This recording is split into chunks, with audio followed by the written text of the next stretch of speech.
You're not lost. You're not confused. And deep down, you know that. Because if I asked you right now what needs to change in your life, you wouldn't need more than a few seconds to answer. You already know what the problem is. You already know what you've been postponing. The feeling you call being lost is just a safer label. It sounds better than admitting the truth. And the truth is uncomfortable. You're not searching for direction. You're avoiding a decision.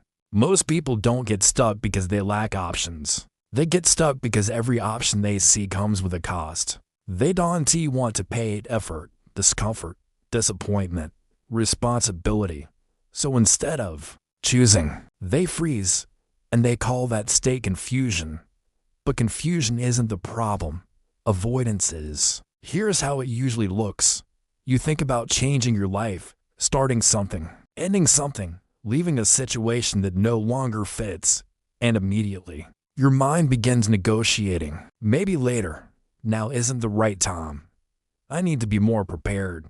I'll figure it out. Eventually, those thoughts don't come from logic. They come from fear disguised as patience. And the longer you stay there, the more convincing those thoughts become. You start believing you're being careful, when in reality you're being passive. You tell yourself you're waiting for clarity. But clarity doesn't arrive when you're standing still. Clarity comes after movement, not before it. But movement is exactly what you're avoiding. This is where the trap closes. Because avoidance feels calm. It feels safe. Nothing explodes when you avoid a hard decision. No one confronts you. No immediate consequences appear. Life continues. Days pass. Weeks pass. And that calm tricks you into thinking you're okay. But that calm is not peace. It's numbness. And numbness is dangerous because it slowly rewires how you see yourself. You start identifying as someone who never knows what to do. Someone who's always stuck. Someone who's behind. And once that identity settles in, you stop questioning it. You don't say I'm avoiding. You say that's just who I am.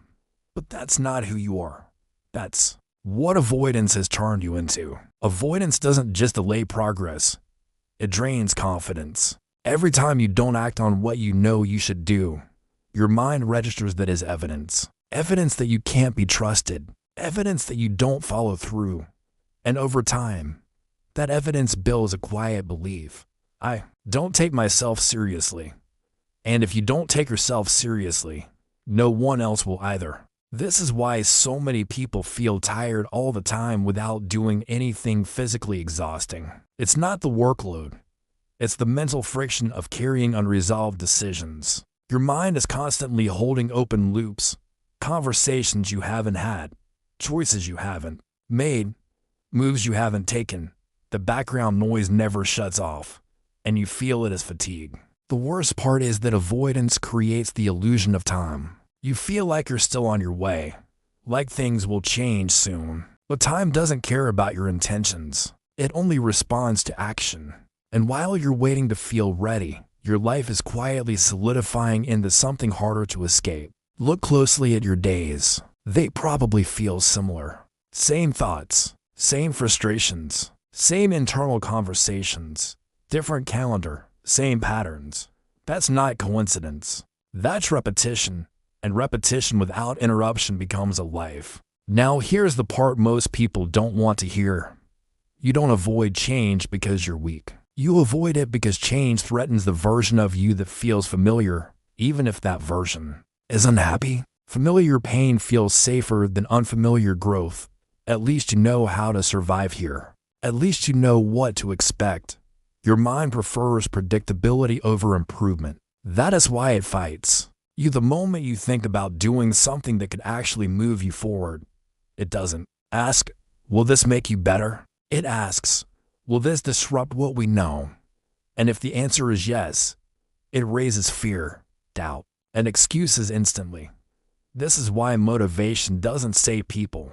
Motivation fades the moment resistance shows up.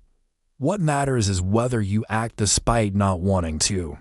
Whether you tell the truth to yourself when no one is watching. Whether you stop negotiating with a part of you that wants comfort more than growth. And let's be clear, you don't need a massive life overhaul. You don't need a perfect plan. You don't need permission. You need to stop pretending that you don't know what the next step is. Because you do. There is one uncomfortable action you've been avoiding. One conversation. One decision. One habit you know is keeping you stuck. That's where everything begins. Not tomorrow. Not when you feel confident. Not when fear disappears. Fear doesn't disappear. It loses power only after you move through it. The first action is the hardest because it breaks the identity of avoidance. It tells your mind, I act even when it's uncomfortable. And that single message changes everything. Here's what I want you to do after this video. Don't make a list of goals. Don't overthink your future. Ask yourself one simple question and answer it honestly. What am I avoiding that I already know I need to face? Then write it down. Not 5 things, just one. Then take the smallest real action toward it within the next 24 hours. Not a symbolic action. A real one. Something that makes you slightly uncomfortable. Something your mind resists. That's how you break the loop. That's how you reclaim momentum. That's how you stop feeling lost. Because you were never lost. You were just standing still, hoping time would solve a problem that only action can. And the moment you stop avoiding, clarity follows. Your mind is unbreakable. But if you train it,